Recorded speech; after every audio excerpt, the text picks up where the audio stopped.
Buenas, este seminario corresponde al número 5 que tiene como título Síndrome linfoproliferativo de tipo linfoma. Este está formado por los estudiantes Mayluz León, Arisley Loaiza, Mayolis López, Ubaldo Malaré, Albani Malavé y mi persona Linares Ingreíble. El síndrome linfoproliferativo se da a través de un proceso llamado linfopoiesis. Las células del sistema linfoide tienen como función primordial el reconocimiento y eliminación de las moléculas extrañas del organismo. Esto se da a través de una respuesta inmune. Esta respuesta inmune tiene dos brazos, una respuesta inmune adaptativa y una respuesta inmune innata. En el caso de la respuesta inmune innata está formada por células propias, que son las células, además de los neutrófilos, por células naturales, como killer, y receptores tipo TUL en su membrana y perfirina y granzimas en su citoplasma. Esto le permite realizar lo que es la necrosis y apoptosis de las moléculas extrañas.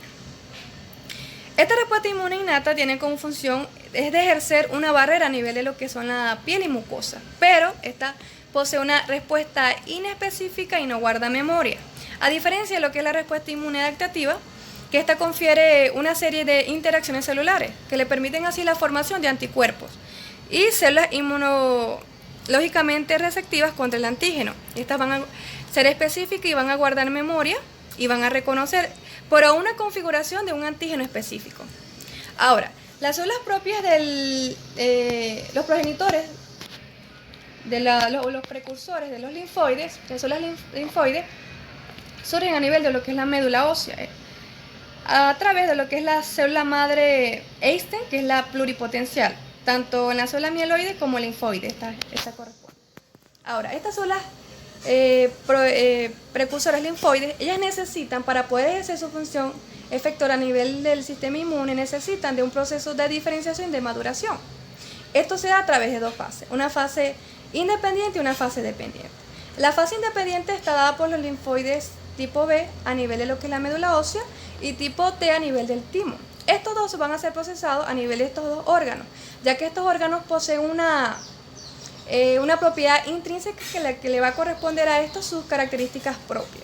Entonces, una vez que estos son procesados a nivel de estos órganos, estos linfocitos B y T inmunológicamente competentes se van a dirigir a lo que son la circulación y van a alcanzar al tejido linfoide periférico, que está constituido a nivel de lo que es el vaso, ganglios linfáticos y anillo de Weldinger, así como acúmulos dispersos a nivel de lo que es el tracto genitourinario, tracto respiratorio y tubo digestivo. Estos, al llegar allí, ¿verdad? Y a nivel de lo que es el ganglio linfoide, cuando estos entran en contacto con lo que es el antígeno, se van a transformar estos linfocitos B y T en células plasmáticas efectoras, tanto los linfocitos B como los linfocitos T. El linfoma la denominación es que es un tumor derivado a partir de las células de los linfocitos B y T. Ahí existen dos tipos de linfomas que van a ser desglosados a medida que transcurre el seminario. Estos son los linfomas de tipo Hodgkin y linfomas de tipo no Hodgkin. En la siguiente imagen, a mano izquierda, vemos el linfoma de Hodgkin con depresión, que es un subtipo histológico. Vemos los linfomas no Hodgkin correspondientes a nivel de la imagen del lado derecho, una adenopatía auricular posterior. Estos son los dos tipos de los tipos de linfomas. Ok. La OMS actualmente clasifica las neoplasias de origen linfoide en neoplasias de precursores de células T y precursores de células B, neoplasias de células T periféricas y células NK, y las neoplasias de células B maduras y periféricas. En el caso de las neoplasias de precursores de células T y neoplasias de precursores de células B, estas corresponden a lo que son las leucemias linfoblásticas, que derivan de la presentación linfomatosas. Estos comúnmente son los llamados linfomas no Hodgkin, linfoblásticos en sus células B y T. Esto se presenta más que todo en personas jóvenes y se manifiesta como una masa mediastínica. En el caso de las neoplasias de células B maduras, estas neoplasias corresponden a un grupo de entidades con características clínicas comunes, pues, por decirlo así. Esta se puede presentar a nivel de lo que es como aquellas en el que presentan una expresión periférica predominante. En este caso son los síndromes linfoproliferativos crónicos. Estos linfoproliferativos crónicos, como la leucemia linfocítica de células pequeñas, como una tricoleucemia, o en este caso está la leucemia prolinfocítica. Ahora, estas neoplasias de células B maduras pueden presentarse como aquellas con una característica predominantemente ganglionar. En este caso son los llamados linfomas no Hodgkin. Pero este es más que todo una terminología que es real, ya que hay linfomas no Hodgkin que pueden presentarse con una expresión periférica típica. En este caso son los linfomas de células de mantos y los linfomas marginales esplénicos. Estas neoplasias de células B maduras en un 90% corresponden a las neoplasias del tejido linfoide, en un 4% a todas las neoplasias y son 4 veces más frecuentes que las neoplasias del tipo linfoide de Hodgkin. Ok, ahora las neoplasias de células T periféricas y células NK, estas derivan de lo que es el linfocito T maduro y son menos frecuentes que los linfocitos no Hodgkin de tipo origen B. Ahora, epidemiología. A nivel mundial representan el 5% de la incidencia de cáncer y aproximadamente el 4% de todas las muertes por tumores malignos. Estas van a afectar más que toda la población adulta.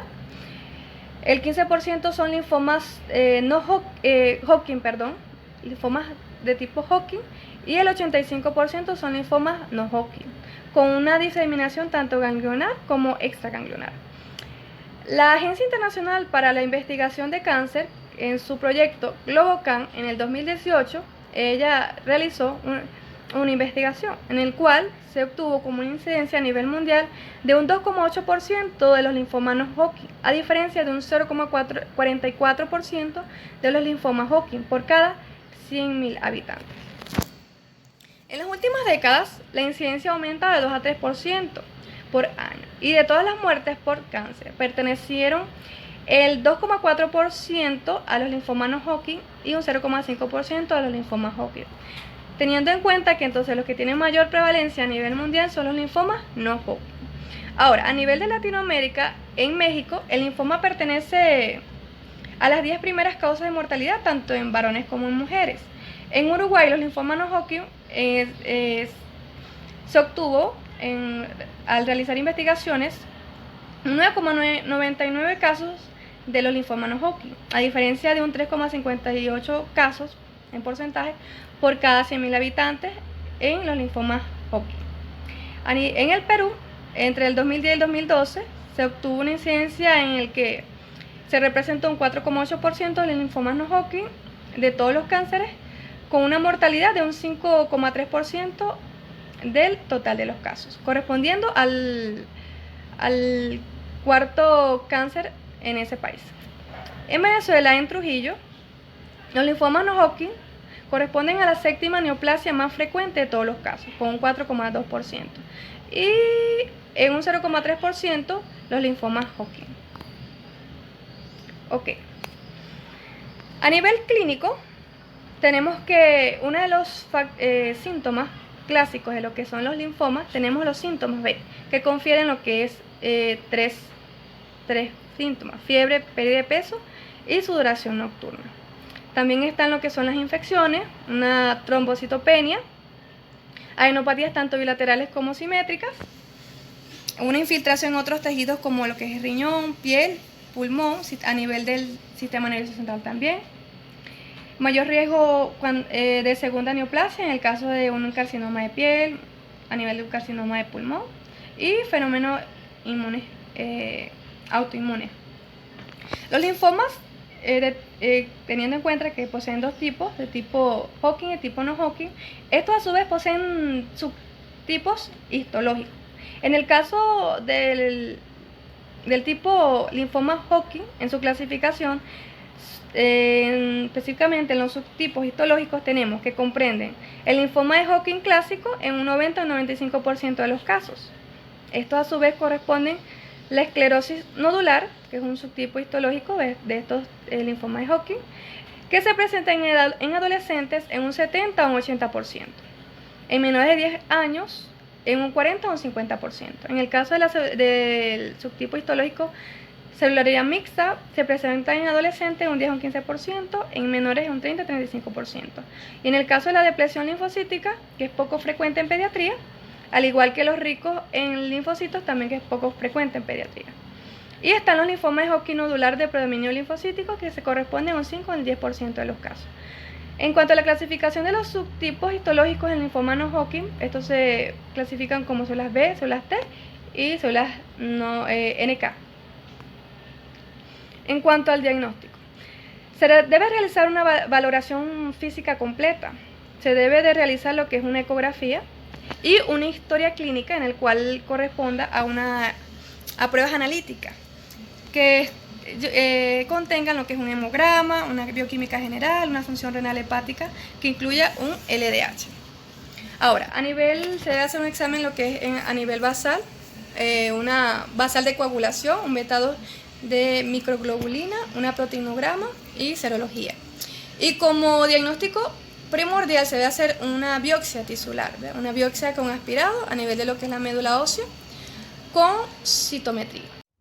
Mi nombre es Mayluz León, vamos a continuar con los linfomas no Hodgkin.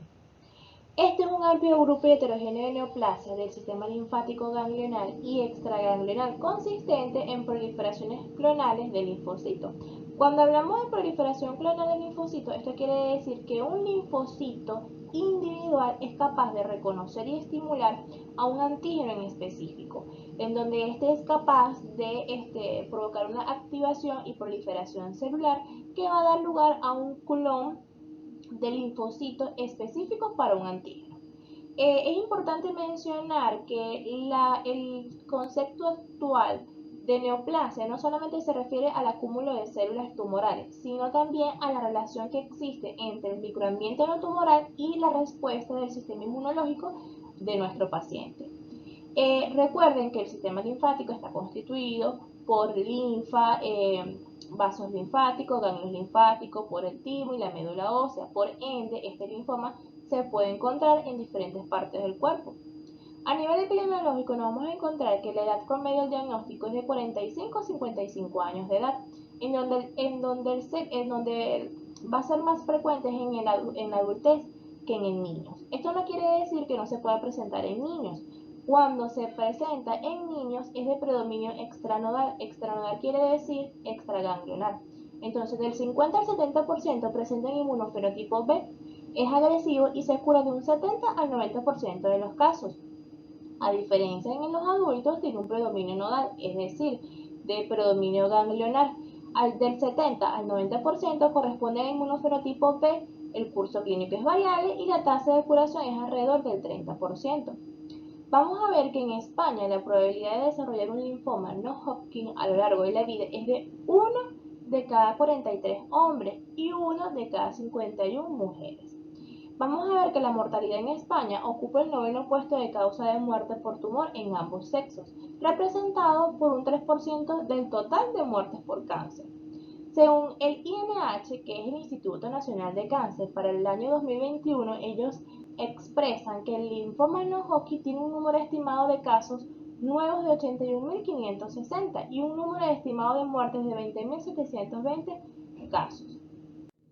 Es importante saber la histología, porque en este linfoma no Hodgkin no hay células de Ring-Sternberg, en donde esta va a ser una característica histológica importante para el diagnóstico, ya que en el linfoma Hodgkin sí se presentan estas células, que más adelante lo van a hablar. En cuanto a la etiología, vamos a encontrar estados de inmunodeficiencia que nos van a predisponer el desarrollo del linfoma no Hodgkin. Entre ellos tenemos las inmunodeficiencias congénitas.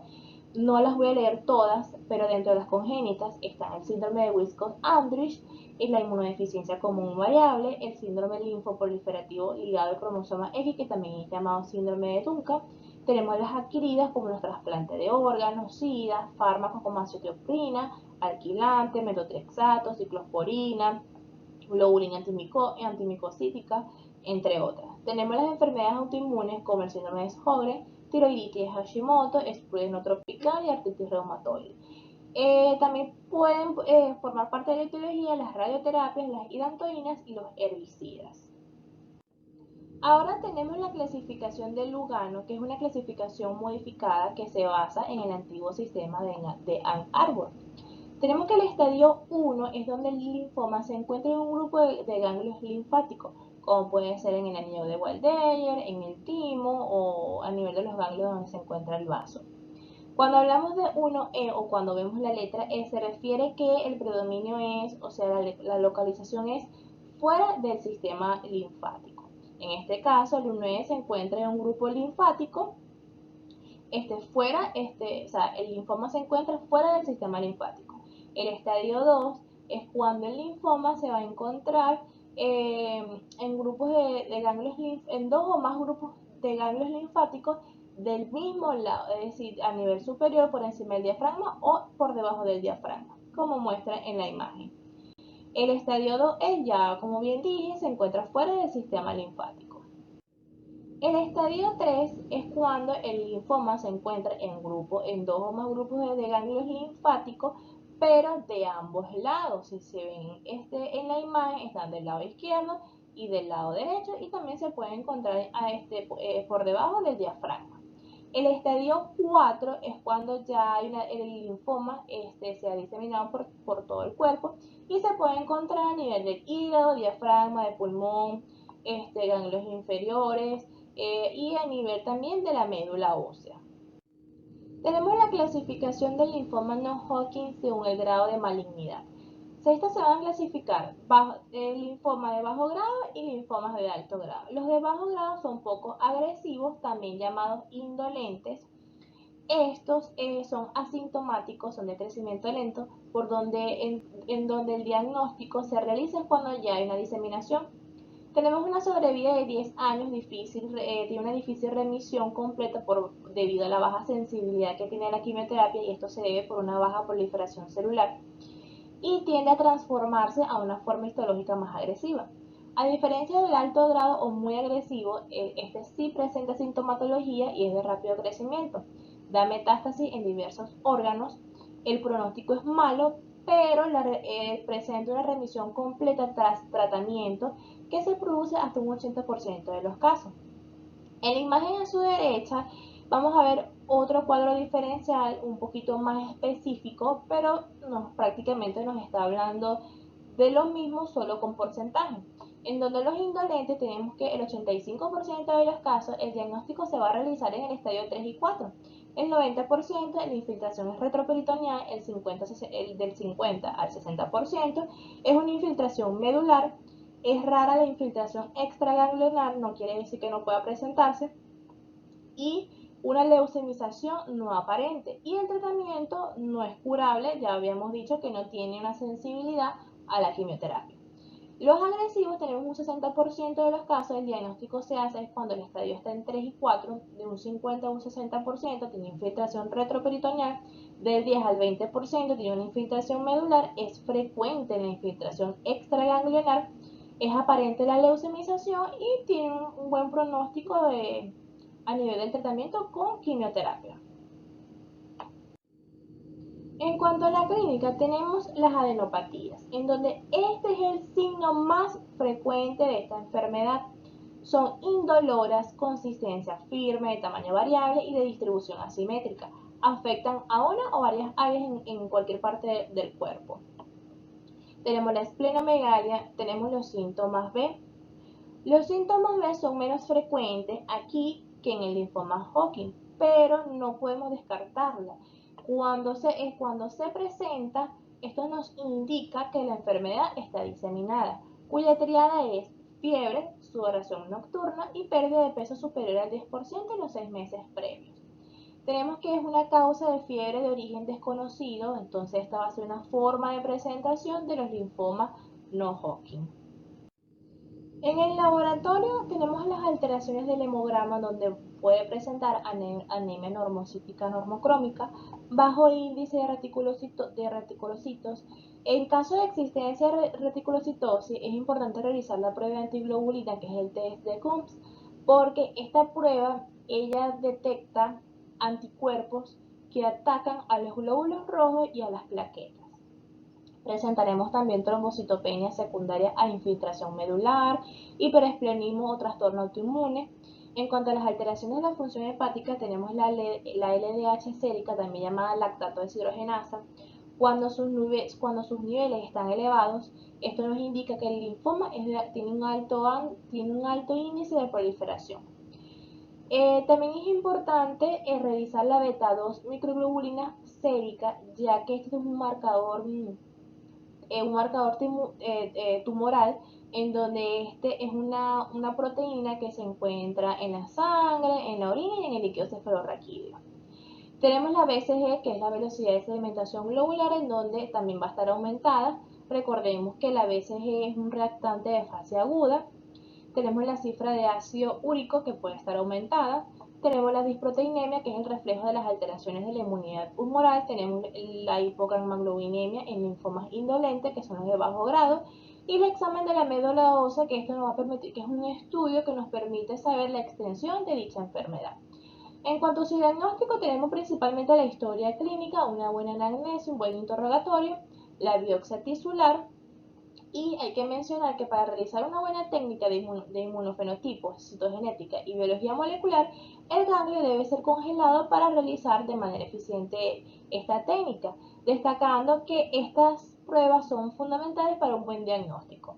Tenemos ciertos marcadores virales como la hepatitis B y C, VIH, Epstein-Barr y citomegalovir.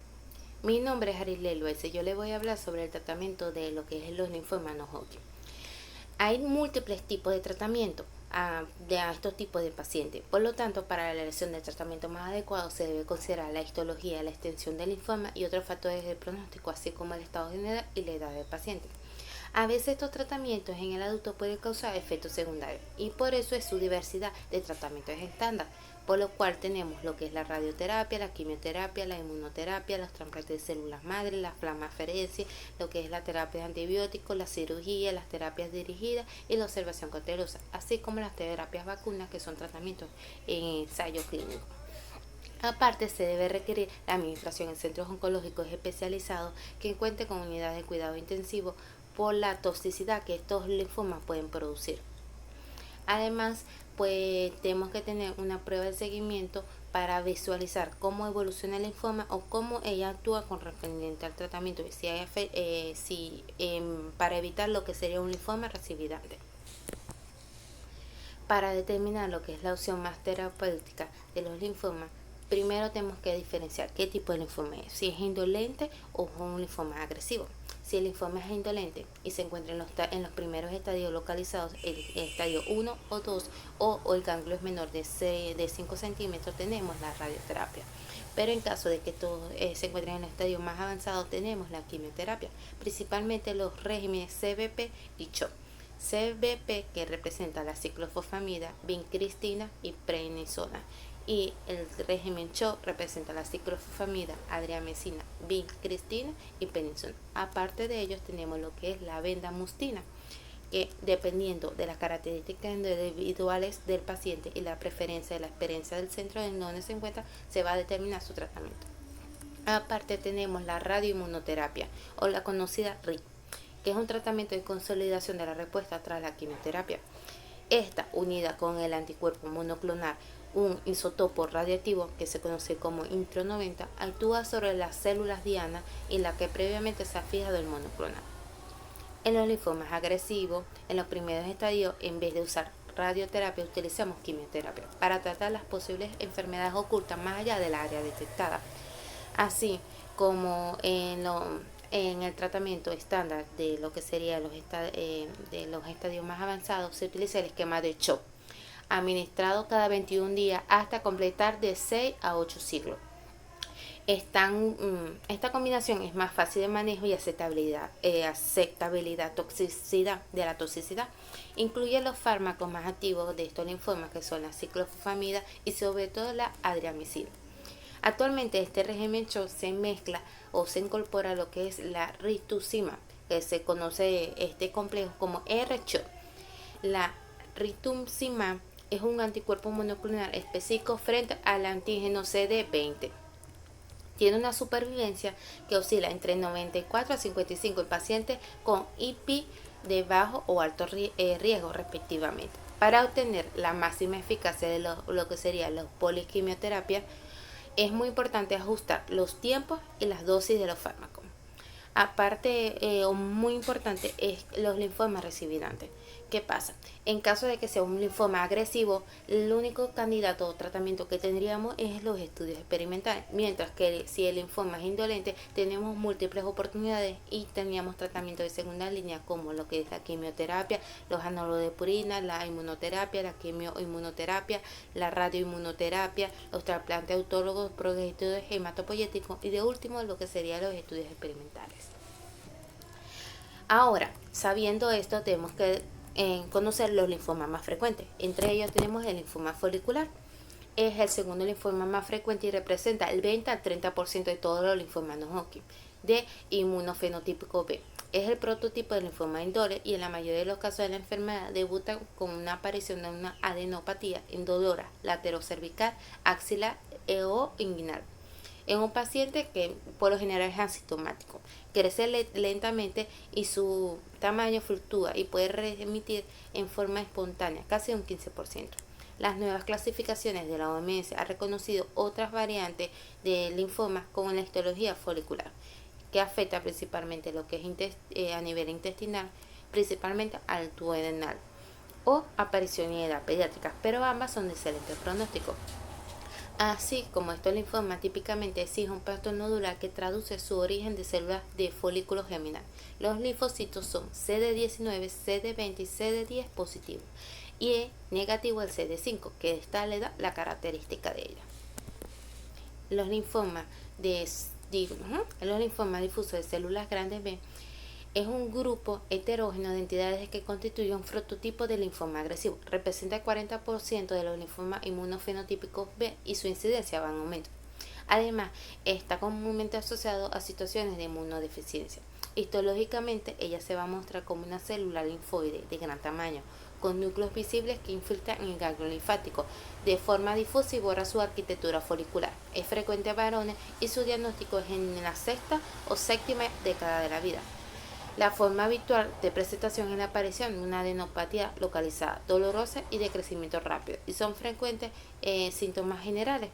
Un tercio de estos pacientes presenta afectación extraganglionar, principalmente en el tubo digestivo, pero puede afectar a órganos o tejidos, así como lo que es pulmón, hueso, piel, tiroides y testículos. Como la clínica es muy variada, tenemos que por reflejo de la infiltración tisular y los fenómenos de compresión ocasionados por el tumor, lo que es el dolor abdominal, la dificultad para tragar, síndrome de vena cava superior o edema en extremidades.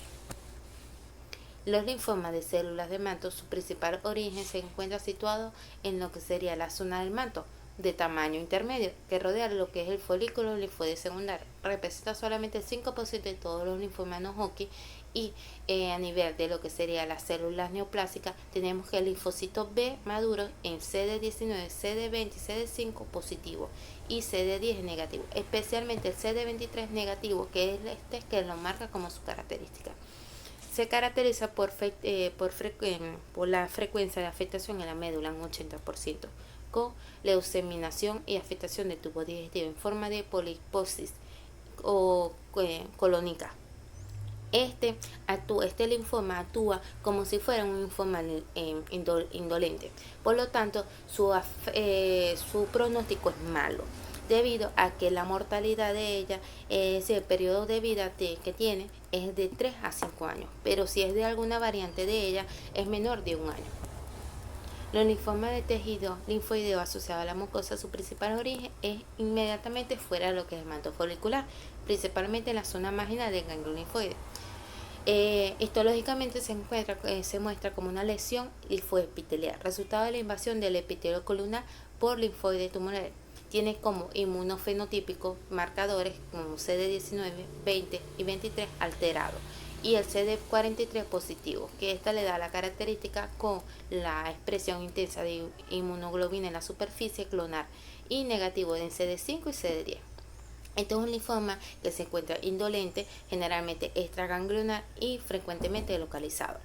Su principal función es la respuesta inmune principal a los antígenos que representa el tubo digestivo, lo que es el anillo de Warteg, lo que es la tiroides, los pulmones, el ojo, la mama y la piel. Mi nombre es Marjolis López y a continuación vamos a estar hablando sobre los mielomas múltiples, que es una mielomatosis o enfermedad de Gardner, también conocida por una proliferación neoplásica celular plasmática caracterizada por la acumulación clonal de las células plasmáticas atípicas en la médula ósea, que en la presentación de proteínas o CM determinado en suero o en orina y más la presentación del daño tisular hablan de una alteración clínica analítica de los órganos típicamente afectados por esta patología. Las neoplasias hematológicas con una frecuencia muy alta después del linfoma no-Hodgkin es una de las más frecuentes, con una incidencia de cada 100.000 habitantes, con un doble de predilección por los pacientes de raza negra. También hablamos de una frecuencia en la edad mayores de 50 años con una media de 65 años. A su vez también estaríamos hablando que solo un 15% presenta esta patología antes de los 50 años. Con determinación de otras patologías previas ante la presentación de la misma, como la GMSI1 previamente, con un 60% de inmunoglobulina G y un 20% de inmunoglobulinas A y el 15% de mielomas de cadena ligera. Entrando propiamente a lo que es la etiopatogenia, aquí hablamos que hay una incidencia mayor en lo que es el factor genético relacionado con los hermanos de pacientes con la misma y los pacientes con desarrollo de tez negra o morena. También está relacionado con el ambiente en el cual las radiaciones frecuentes en un tiempo prolongado de 10 a 15 años aproximadamente, se estarían hablando que tienen predilección a poder desarrollarla. Las células neoplásicas predominantes en el mieloma múltiple es la célula plasmática madura. También se habla de factores que intervienen y alteran tanto la célula plasmática como el microambiente medular. Esta serie de transformaciones para llegar a la malignización sigue una serie de escalones etiopatogénicos oncogénitos que comienzan con una translocación del gen de la inmunoglobulina y lo que va detectando un estado de inestabilidad genética y finalmente desarrolla una mutación somática. Por consiguiente, también este es el responsable del fenómeno tumoral. Asimismo, también hablamos de que hay translocaciones primarias de las células de los genes de las cadenas pesadas, en el cual se alteran las inmunoglobulinas. A detectar serían el cromosoma 13 con predilección 13q14 y una ganancia genética relacionada con el 1q21 y una disregularización en ciertos oncógenos como son el HRAS, el c-MYC y el BCL2, que pueden producir detecciones cromosómicas a su vez del cromosoma 17p13, en el cual si hay supresión del P53, entonces aquí hablamos que hay un mal pronóstico de esta patología. También hablamos que el estroma medular se va a ver íntimamente relacionado por la interacción del cloma de las células malignas que van a interaccionar o adherirse a las células plasmáticas a través de una producción aparte que estimula las citocinas como la interleuquina 6, el factor de crecimiento endoteliar vascular, y esta consigo va a ser una inhibición de la apoteosis y de la angiogénesis. También hablamos por otra parte que hay interacción con las células plasmáticas neoplásicas del estroma que van a favorecer la activación de los osteoblastos y hay una predilección por los ligados que son RAX-LK1 y DKK1, que suprimen los osteoblastos. A su vez, también hablamos de que esta supresión va a ser una predilección donde hay un aumento de los RANK1, porque hay inhibición de los supresores de estos y un aumento del el OPG. Esto a su vez podemos demostrarlo en este esquema, en el cual nos va a hablar un poco sobre lo que sería la fisiopatología, en el cual lo vamos a dividir entre renglones, hablando de la médula ósea, hablando de la sangre y de los tejidos, en el cual en la médula ósea hay una mayor dirección de presentar fracturas, lesiones líticas y osteoporosis, por lo mismo que mencioné anteriormente, en el cual hay un aumento del área NKL y una disminución del OPG. Esto va a ser una proliferación de las células plasmáticas que hace la presentación de los blastocitomas, que son los responsables directamente del dolor óseo. A su vez, también hablamos a nivel sanguíneo que hay una hiperuricemia, también una hipercalcemia, que esto puede interrelacionarse y llevar a un fallo de la hematopoiesis y de las inmunoglobulinas, como lo podemos visualizar en esta imagen. Aunado a eso, esto puede llevar a una anemia, una trombocitopenia, que por último el estadio final sería las hemorragias y infecciones a repeticiones. Esta falla renal o insuficiencia renal va a estar responsabilizada por las células plasmáticas de cadena ligera, en el cual se van a ir depositando en los glomérulos. Aunando un poquito más a esto, hablamos que hay una infiltración de la médula ósea, hay una infiltración de los órganos y tejidos, y también hay una liberación de productos sintetizados por las células mielomatosas, que pueden ser inmunoglobulinas incompletas, inmunoglobulinas que están desarrolladas con cadenas pesadas y cadenas ligeras, y también hablamos de las inmunoglobulinas completas más un exceso de cadena ligera, que estas, como les mencioné anteriormente, por su bajo peso molecular se van a ir ligando, atravesando el infiltrado glomerular, añadiéndose ahí, causando un daño propiamente del riñón, y esta por consiguiente es el responsable de la insuficiencia renal. Entrando propiamente a lo que sería, antes de mencionar la clínica, podemos mencionar que las cadenas ligeras van a ser responsables de la presentación clínica de lo que es los mielomas de Bansenhausen. Ahora sí, entrando bien a lo que es la clínica, hablamos que la presentación particular es el dolor, que se presenta en un 80% de los pacientes, caracterizado por un dolor mecánico con predilección del esqueleto axial. También hablamos de la región de las costillas y vértebras, y las raíces de las extremidades, como la presentación típica o mecánica de un aplastamiento vertebral, o también a su vez también como las fracturas de pelvis. Otras de las presentaciones responsabilizadas por la deshidratación y por el síndrome anémico son la debilidad y las astenias. Las manifestaciones que también podemos mencionar son las infecciones a repetición, que es un hallazgo importante de mencionar, y esta presentación a veces no tiende a ser muy florida, pero aunado a lo mencionado anteriormente, que es la presencia de proteínas en sueros y en orina, son un gran hallazgo. En patologías que tienen un periodo de tiempo un poco más avanzado, hablamos de las visceromegalias, que solo se presentan en un 20% de los pacientes. Las presentaciones tumorales también pueden estar, aunque no son realmente frecuentes, pero tienen predilección por la ubicación de las costillas y del cráneo.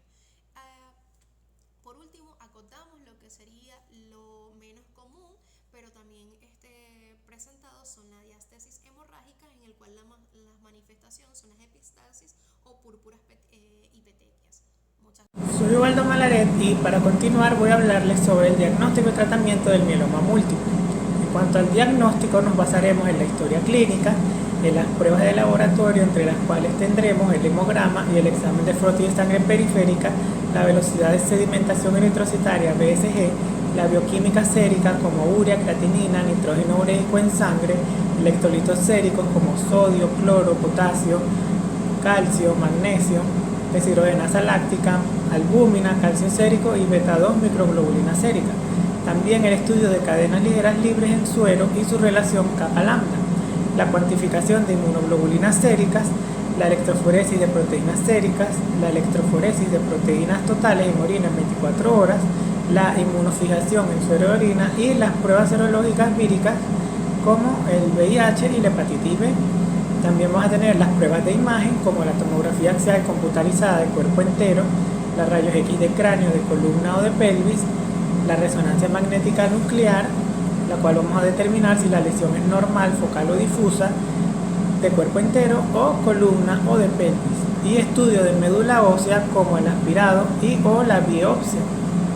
Vamos a tener criterios diagnósticos, entre los cuales tendremos los criterios diagnósticos del mieloma asintomático, que deben estar ambos criterios presentes. Entre ellos vamos a tener las proteínas monoclonales en suero, IgG o IgA mayor a 30 gramos sobre litros, proteínas monoclonales en orina mayor o igual a 500 miligramos sobre 24 horas, o infiltración de médula ósea por células plasmáticas clonales entre 10 a 60%, y la ausencia de eventos que definan al mieloma. También tendremos los criterios diagnósticos del mieloma sintomático, en los cuales vamos a tener una infiltración por células plasmáticas clonales mayor a 10%, o biopsia de médula ósea, o plasmocitoma extramedular, y uno de los siguientes eventos que definan el mieloma, entre los cuales tendremos el compromiso de órganos, que pueda ser atribuido a la proliferación de células plasmáticas, entre ellas una hipercalcemia con un valor máximo normal o mayor a 11.5 miligramos sobre decilitros, insuficiencia renal con la creatinina mayor a 2 miligramos sobre decilitros o Clarence menor a 40 miligramos sobre minutos, anemia como hemoglobina menor a 10 gramos sobre decilitro o menor a 2 gramos sobre decilitro de lo normal, y lesiones óseas, una o más lesiones óseas diagnosticadas por radiografía ósea o tomografía axial computarizada. Y los biomarcadores de malignidad, vamos a tener uno o más, vamos a tener las células plasmáticas clonales en médula ósea mayor o igual a 60% por citometría de flujo, inmunohistoquímica o inmunofluorescencia, razón de cadenas ligeras comprometidas o no comprometidas mayor o igual a 100, y cadena ligera comprometida mayor a 100 miligramos sobre litros, y más de una lesión focal en resonancia magnética nuclear mayor a 5 milímetros. También vamos a tener los estadios. En los estadios del mieloma múltiple vamos a tener la clasificación de Durie y Salmón. En el estadio 1 debe existir todos estos siguientes hallazgos: hemoglobina mayor a 10 gramos sobre decilitros, proteína monoclonal menor a 5 gramos sobre decilitros, IgG o menor a 3 gramos sobre decilitros, IgA, una proteinuria de Bence-Jones menor a 4 gramos en 24 horas, una radiografía ósea normal u osteoporosis y un calcio sérico normal. En cuanto al estadio 2, va a comprender aquellos pacientes que no presenten los hallazgos del estadio 1 o del estadio 3. Y el estadio 3 vamos a tener la existencia de uno de los siguientes hallazgos, como hemoglobina menor a 8.5 gramos sobre decilitros, una proteína monoclonal mayor a 7 gramos sobre decilitros IgG o mayor a 5 gramos sobre decilitros IgA, una proteinuria de Bence-Jones mayor a 12 gramos en 24 horas, lesiones osteolíticas avanzadas y el calcio sérico mayor a 12 gramos sobre decilitros. También vamos a tener un subestadio A, donde la creatinina es menor a 2 miligramos sobre decilitros, y un estadio B, donde la creatinina es mayor a 2 miligramos sobre decilitros. El sistema de tipificación internacional de mieloma múltiple lo divide en tres estadios: un estadio 1, donde la beta-2 microglobulina es menor a 3.5 miligramos sobre litros y la albúmina es mayor o igual a 3.5 gramos sobre decilitros; el estadio 2, donde la beta-2 microglobulina es menor a 3.5 miligramos sobre litros y la albúmina es menor a 3.5 gramos sobre decilitros, o la beta-2 microglobulina de 3.5 a 5.4 miligramos sobre litros; y un estadio 3, donde la beta-2 microglobulina es mayor o igual a 5.5 miligramos sobre litros. En cuanto al pronóstico, se debe determinar el número de células de mieloma y sus características. Entre sus características vamos a señalar la velocidad de crecimiento de las células, la velocidad de producción de proteínas monoclonales y la producción o falta de producción de diversas citoquinas. También tenemos el factor pronóstico individual, el cual será el beta-2 microglobulina. Entre los elementos del mal pronóstico tendremos la proteína C reactiva, la deshidrogenasa láctica, interleuquina 6, factor de crecimiento del endotelio vascular, fibroblastos básicos, entre otros. Y vamos a tener que a mayor edad y peor estado funcional, mayor será la tendencia a las comorbilidades e infecciones. Y la trombocitopenia va a representar un hallazgo de mal pronóstico, así como la existencia de células plasmáticas con características morfológicas e inmadurez ósea. En cuanto al tratamiento, Principalmente sus objetivos van a ser prolongar la supervivencia, retardar la progresión y mejorar la calidad de vida. En cuanto a las medidas generales, vamos a tener el tratamiento adecuado del dolor, la hidratación, evitar fármacos nefrotóxicos, el ejercicio, el uso de bifosfonatos como solendronato y la eritropoyetina en casos de anemia.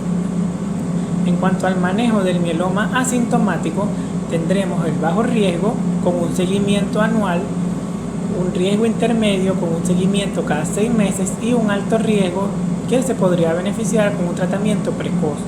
En cuanto al tratamiento, vamos a tener la lenalidomida 25 miligramos por día por 21 días, más la dexametasona 20 miligramos por día los días 1 al 4 y 12 al 15.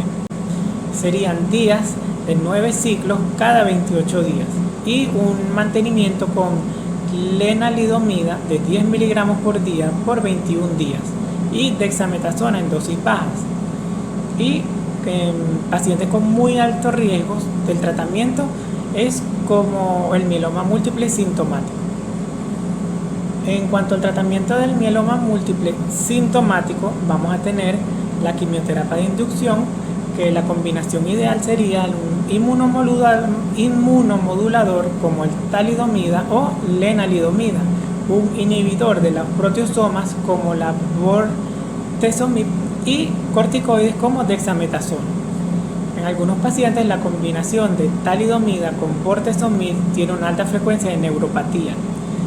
Por eso se recomienda el uso de lenalidomida con bortezomib, ya que tiene una menor frecuencia de neuropatía.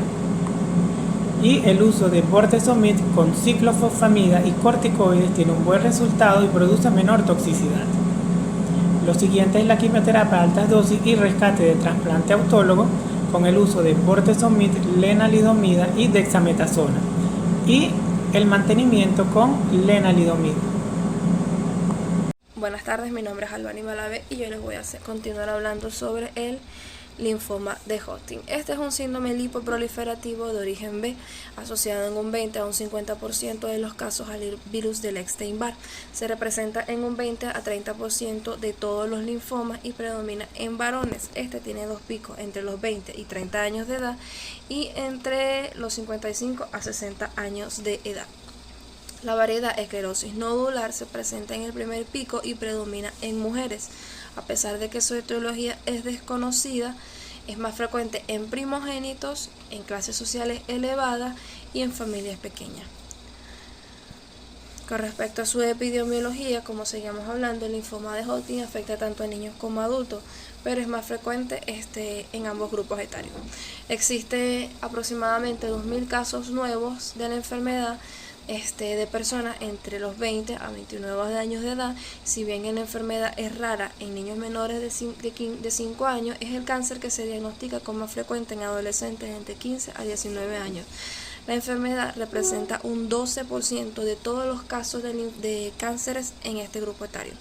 La tasa de supervivencia a 5 años indica el porcentaje de personas que sobreviven al menos 5 años una vez detectado el cáncer. Para este tipo de cáncer del linfoma se va a variar según el estadio en el que se encuentre. Por ejemplo, en los primeros estadios, cuando el cáncer se encuentra localizado, va a ser de una tasa de supervivencia del 89%. Cuando se encuentra diseminado en las regiones locales, vamos a encontrar que tendremos un 87% de la tasa de supervivencia, y cuando está diseminado hacia otras regiones, vamos a encontrarnos que tenemos un 83%. En total sería un 87% de la tasa total de supervivencia del linfoma de Hodgkin. La clasificación son 4, que está el primero, que es el de predominio linfocítico, que es frecuente en un 29%, y se observa un infiltrado linfocítico difuso, y este es el de mejor pronóstico. Está la esclerosis nodular, que es el más frecuente, aparece en mujeres y puede afectar el mediastino y cursa con prurito. El prurito es un síntoma que va a aparecer luego de meses diagnosticada la enfermedad. La celularidad mixta, en un 16%, aparecen células tumorales, que son las células de Rick-Extenberg. y reactivos como los histiocitos y los eosinófilos, y es más frecuente en varones y con presentación abdominal, tiene un pronóstico intermedio y se relaciona con el VEB, es decir, el virus del Epstein-Barr. Y la depresión linfocitaria, que es del 1%, es el menos frecuente, pero es el de peor pronóstico. Este aparece en edades avanzadas y se observan las células de Hodgkin. Estas células de Hodgkin son una variante mononuclear de las células de Reed-Steinberg y con escasa celularidad inflamatoria acompañante. Este suele diseminarse y se acompaña de síntomas B y está asociado a inmunosupresión, como por ejemplo en VIH. La clínica es asintomático entre un 60 a un 70% y a la exploración se presentan adenopatías periféricas o masas mediastínicas que vamos a ver en un RX de tórax. Los síntomas B es la pérdida de más del 10% del peso corporal en un periodo de 6 meses, de los últimos 6 meses. También se va a acompañar de fiebre tumoral y de sudoración nocturna. Las adenopatías indoloras y elásticas, que es la primera manifestación entre un 80 al 90% de los casos, vamos a encontrar que tendremos las cervicales y supraclaviculares en un 60 a 80%, es decir, que es la localización más frecuente, las axilares entre un 10 a un 20% y la menos frecuente, que es la de las inguinales, entre un 6 a un 12%. El prurito, como ya dijimos, suele aparecer al diagnóstico después de varios meses. Y la sintomatología compresiva, que tendremos que haya afectación extraganglionar, como es el dolor retroesternal, lumbar, lesiones líticas óseas en el subtipo de esclerosis nodular. Y también tendremos que estos pacientes van a presentar infecciones a repetición porque hay una inmunodeficiencia, como por ejemplo van a presentar virus del Ester-Zoster, Toxoplasma, entre otros. Con respecto al diagnóstico de laboratorio, tendremos que vamos a encontrar una anemia normocítica normocrómica, linfocitosis con eosinofilia. En edades avanzadas tendremos linfopenia. En las técnicas de imagen vamos a ver que a un RX de tórax utilizaremos y un TC cérvico-torácico abdominal con contraste, un PET-TC. El PTC es muy sensible y específico en linfoma de Hodgkin. Hoy en día es la prueba de imagen de primera elección para todos los estadios de todos los linfomas, pero sobre todo el linfoma de Hodgkin. Tendremos que haremos biopsia de adenopatía necesaria para el diagnóstico para descartar la presencia de las células de Reed-Steinberg. Y tendremos la biopsia de médula ósea, que a diferencia de los otros linfomas, esta biopsia ósea no es obligatoria para la estadificación, ya que el PET test es bastante específico. Por tal motivo solamente lo vamos a solicitar cuando sospechamos que hay afectación medular. El tratamiento de la enfermedad se basa en dos: en la quimioterapia y en la radioterapia. En la radioterapia se utiliza monoterapia solo en estadios muy favorables con masas localizadas y adenopatías localizadas y adenopatías cervicales. Habitualmente se usa dosis baja y solo en los territorios afectos. La quimioterapia, que utilizaremos los esquemas de poliquimioterapia más utilizados son el MOP y el ABBD, que el ABBD significa adriamicina, bleomicina, blinbastina y dacarbamazina. Lo único que tendremos es que los efectos desfavorables de que son cardiotóxicos por la antraciclina. Con respecto al MOT, que es la mostasa nitrogénica biscristina y procarbamazina, prednisona, vamos a tener que los efectos secundarios son que producen una esterilidad permanente, es decir, azoospermia en el 100% de los varones y aparición de segundas neoplasias. El tratamiento va a depender de los estadios. El tratamiento en el estadio 1A, que es muy limitado, se incluyen pacientes con adenopatías cervicales altas cervicales como única presentación y se tratará únicamente con radioterapia. Luego tendremos los estadios del 1A a los 2A, se van a aplicar 4 ciclos de A, B, B, D y radioterapia sobre zonas ganglionares afectadas.